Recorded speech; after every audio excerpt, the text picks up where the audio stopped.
All right, you guys, I'm just going to go for it. I've been trying to figure where to put my phone for the past 30 minutes now, and daylight is burning. So, anyways, welcome back to my channel, you guys. I'm looking at you guys right here. Welcome back to my channel.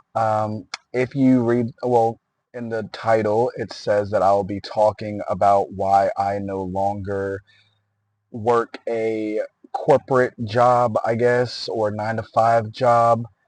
I have in the past talked about it. Oh my gosh, I hope this is okay, you guys. I have talked about my experience with it in the past, but I kind of want to tell you guys like the the biggest main reason why I no longer do it. So,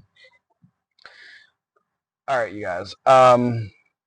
We had like a really like there was rain just coming out of nowhere. I was sitting here trying to set this up, and then the rain came out of nowhere and it looked like a little mini hurricane. And I'm sitting right in front of these trees, and I was scared that it was going to ruin our car. But I needed some shade because it was hot, and then it got cool, and then now it's hot again. What is going on with the weather? I don't know. Anyways, all right. So my most of my life, I did nothing but restaurant industry, serving, cooking, and then retail. I did do a lot of retail. And my previous job, I was working for being a caretaker. So that wasn't really what made me choose to not go back to a regular 9 to 5 job, just because I knew the woman I was taking care of. Um, and so I didn't really see it as like a miserable job. It was nice, and I'm referring to the job before that one. I don't want to mention what business it was, but let's just say I was a cashier and I did stock. I was a stocker too.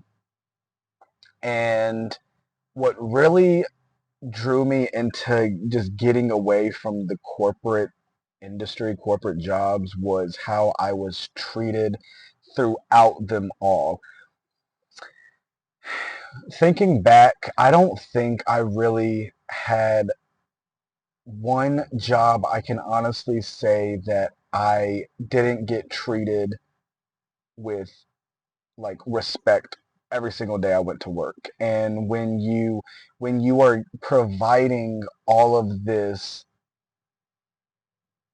when you're providing so much for this job that you're working for just to pay for your bills, to, you know, just for anything that you may need for groceries and stuff, then what you want to do is you want the respect back given. And when you're working smaller, not really big boy jobs, and what I mean is like call centers, Wells Fargo, serving though, all servers out there, hats off to you. I've done it. I've been in the service industry for many, many years, and it seemed like it might have been a little bit better back then instead of nowadays, but it was still hard regardless. And I don't think that we had gotten paid as much as we deserved. I mean, that's a lot of jobs, especially when these big bosses get paid millions and millions of dollars. You don't think that you can't give your employees something more than $12 an hour? That was okay. So the last job before the caretaker job, I was working, like I said, in retail, and I was a stalker, and I also did the register. I had that job for about 3 years, maybe, and I was finally asked if I wanted to become a manager and to be the one to close at night. And Of course, I was happy. I was so excited about it. But here's the thing.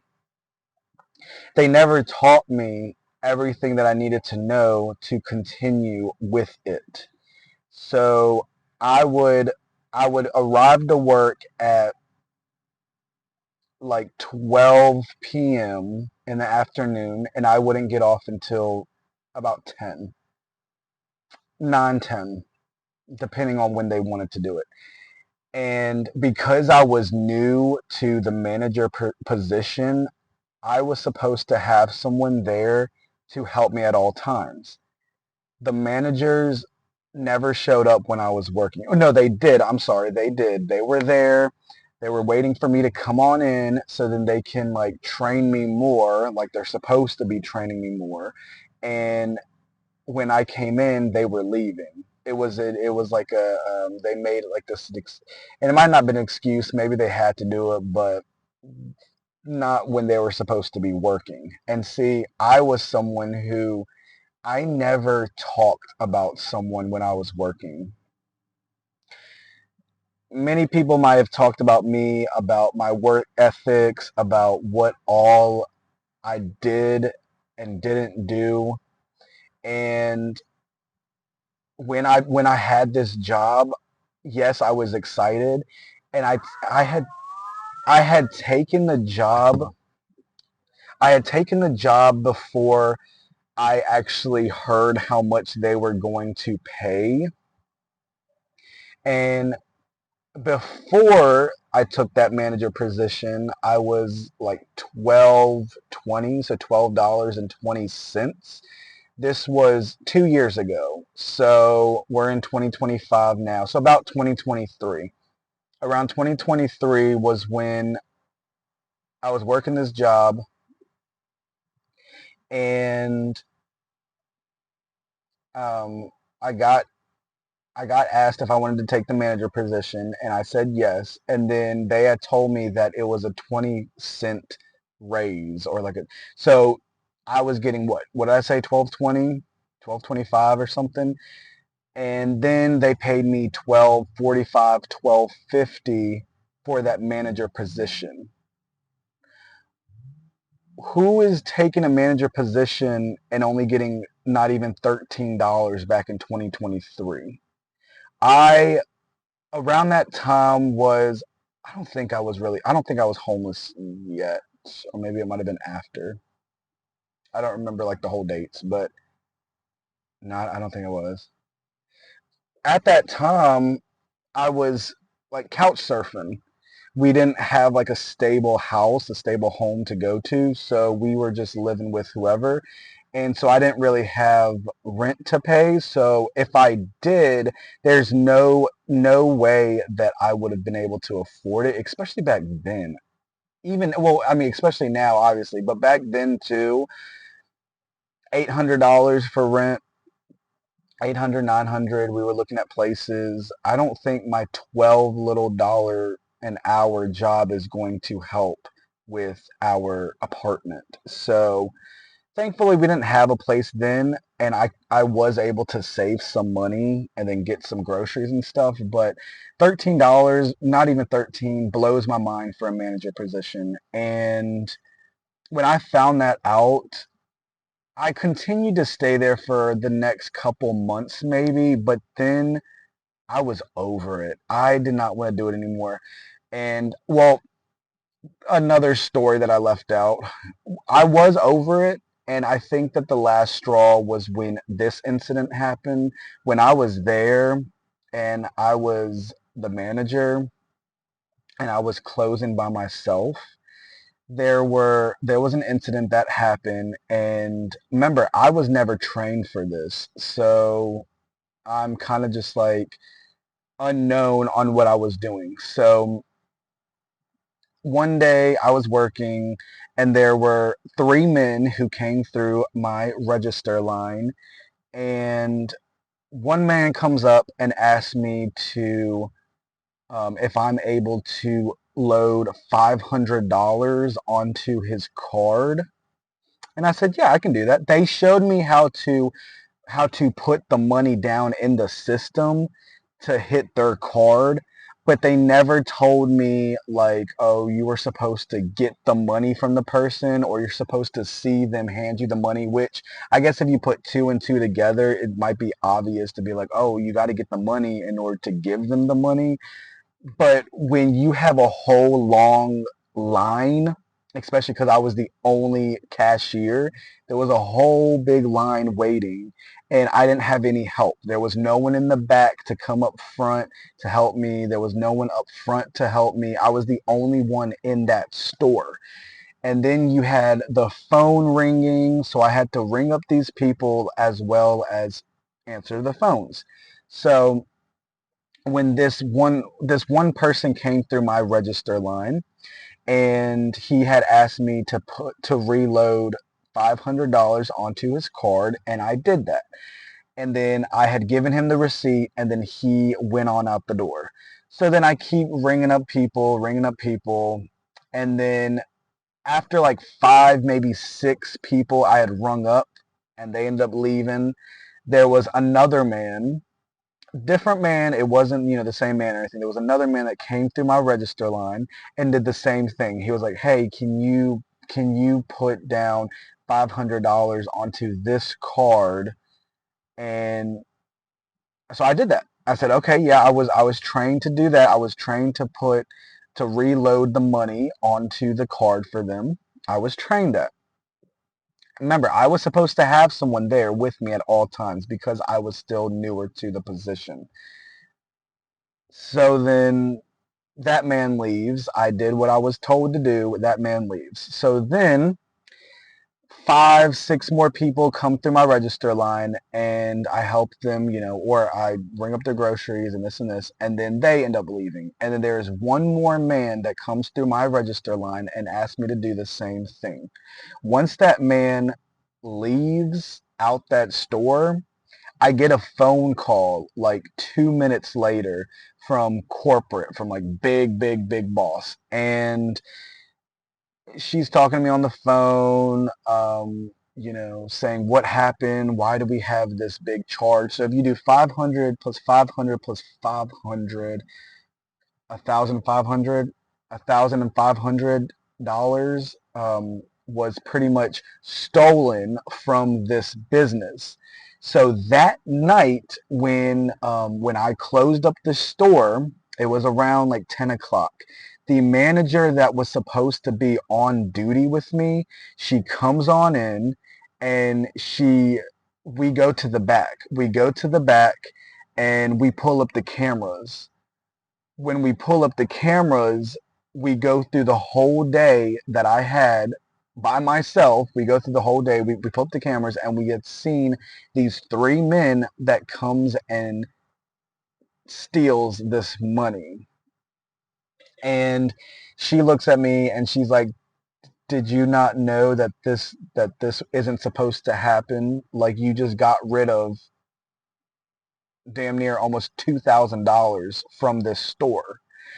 And when she had told me that, knowing how long the line was, knowing how stressed out I was, I can work in stressful situations. I don't know if I can anymore, but back then, if you put me in a very stressful environment, it was so easy for me to get done what I had to get done because I work better under pressure than if I wasn't. So I had told her, I was like, well, I was stressed out, and I'm trying to get these people out the store, like, because we're being filmed too. When we're always being filmed, and for hours I was there alone. I couldn't even use the bathroom. I couldn't even get a sip of water if I wanted to. That right there should have told me you never want to come back to a regular job that you've worked most of your life, because it wasn't just this incident that gave me the red flags to finally leave. It was many other places that I have worked, and I'm 29. So 28, about 28, 27, almost 28, I've stopped. I stopped working the regular 9 to 5 jobs. I have a high school diploma. I do not have a college bachelor's degree, even though I went to college. So where was I? So then she was like, "Well, we'll have to get the police involved. We'll have to get the police involved, and they're gonna come and they're gonna talk to you. And if you don't want that to happen, then you're gonna have to quit, or I'm gonna have to fire you." I looked at her and I said, "I quit," and I walked out. I said, "I quit." I said, "I quit. I'm done. I'm done because this wasn't my fault. None of this was my fault." Okay. When you are a manager, you are supposed to train someone who is becoming a manager. You just because I've worked at this store before, like at a different place, I never had the title of a manager. So this was my first time being a manager. Let me know, was I wrong? Am I wrong when I say that none of this was my fault? Am I wrong? Let me know. But no, I don't believe I was. I was never trained correctly. No one wanted to train me on what they're supposed to train you for. So when I did what I did, I didn't know what I was doing was wrong until I got that phone call from the big boss. And she had told me that, the manager's going to be coming in to talk to you and we'll see where we go from there. I'm like, okay. Once the manager had told me that we have to get police involved and you may or may not be going to jail, uh, I quit. I felt as though I didn't want to sit there and explain something that I knew that wasn't wrong for doing to someone who may or may not have believed me. So even though there are see the cameras still like the cameras, it does not show you what is going on that screen. So like there was no cameras to show what was happening on my screen when I was ringing up these people. So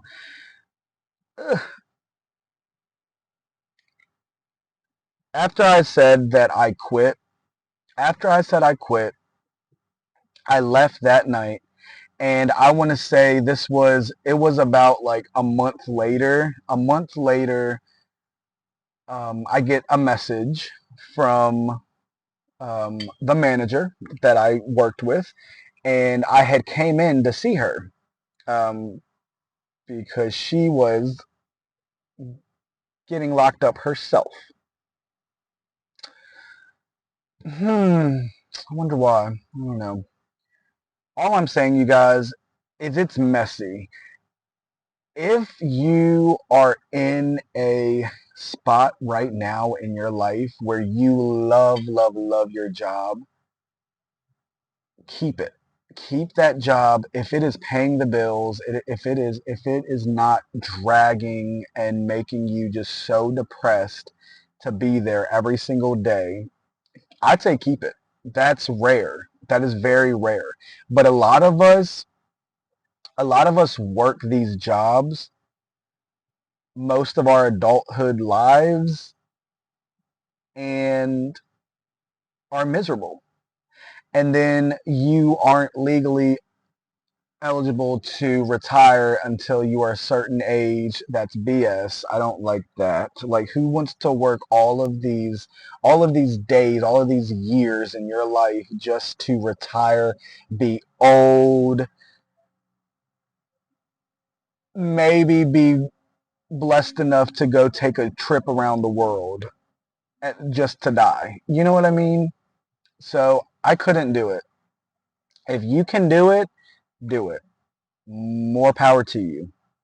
If you cannot do it, there are plenty other side gig, independent jobs that you can make some income with and survive, and then not have to worry about being late to this job. You know what I mean? That's just my advice. That's my little story. I didn't want to do it anymore. I've put so much into all of these jobs that I've had for nothing. I don't have any coworkers that I still talk to. There's no one on my Facebook, no one on any type of the social medias that I may have. There's no one that I can just like hit up and be like, "Hey, remember when we worked here and remember all this BS that we went through together?" Because a lot of them are still working at that job that we worked with together. They really are. The people that I worked with, if I ever, look them up on Facebook, for example, they are still there at that job that we all worked with together, that we were all in together. So that that has to say something, right? It has to tell you something. Like, so I don't know. That's my story. That's why I do not do it anymore, and I'm so much more free now, especially because I'm out of that toxic environment I was in for the majority of my life, to then getting out of a toxic environment at work. I don't want to go to work and be miserable. I don't. I don't. That doesn't make no sense to me.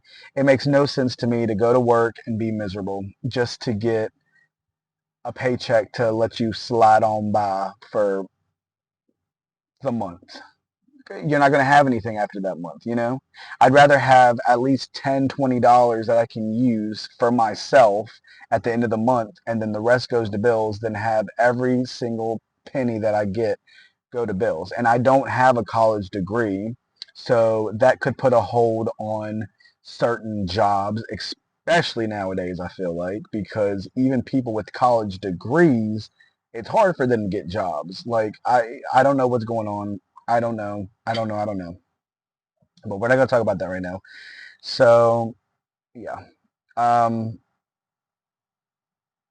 I guess just, yeah, like that's really all I can really tell you guys. Like, my advice is, if you can and you have the opportunity to get out, then get out now, because I understand. I definitely understand not wanting to get out, because you put so much, you may have invested so much into this job, your time into this job, and you may think that these people are going to be friends with you even after you guys may leave this job, and maybe you will. It's rare, maybe you will. But if you were like me and you've worked, my very first job, I was 17. So yeah, 17, was it 16? No, I think I was 17. 17, right after high school. Right after high school was my very first job, and I worked on a farm, and I was working at Wendy's. I was working both jobs at the same time, and it it was still stressful. Even me working on the farm, that was a lot more freer, in my opinion, than going behind a counter, than working at a place that has even no windows. You know what I mean? Like, I was outside when I was working with these horses, and little 17-year-old me, I was so excited. It was my very first job, and I was so much. I was freer, and I was getting paid more at that time than I was at oh, sure, can I say it? Yeah, Wendy's. I was working at Wendy's. I was getting paid more than I was at Wendy's, and this was back 2014. It's like 2014, fall of 2014. So yeah, because I graduated high school in 2014. Yeah. So, but I guess that's it. That was my little story, my little rant, and I will see you guys in the next video. It's beautiful over here. I'm going to take the opportunity to try and get some more wind through my hair and some more sun on my face. And we will see you then. So I love you guys. I will see you guys in the next video. If you'd like to, subscribe to my channel and leave a comment down below. We are reaching almost 1,500 of us. That's incredible. I do shorts. I feel like you guys see more of my personality through my short videos. So if you find this video like boring, or go try my shorts. Go try my shorts. They're pretty funny, and they do get a lot of people involved, and I'm so grateful for that. So thank you so much. I love you guys. I will keep you guys updated on my plasma. I'm donating plasma because I am here. I'm in the car. I'm still waiting for the results, but it won't be until probably until Thursday of next week. So I'm just waiting for him to come on out, and then we'll go from there. I may or may not do delivery today. That was another thing. If you're new, I did delivery. I'm working for myself. So yeah. I enjoy working for myself. I don't want to work for anyone anymore. And I tell him all the time, that's not me. I don't want to do it anymore. And you still want to do it? Power to you, honestly. And if you are enjoying it, don't quit. No, because it's keep. Thank you for your service. Thank you for your service for everything that you do. Because it is not easy. And so yeah, I love you guys. I will see you guys in the next video. And bye.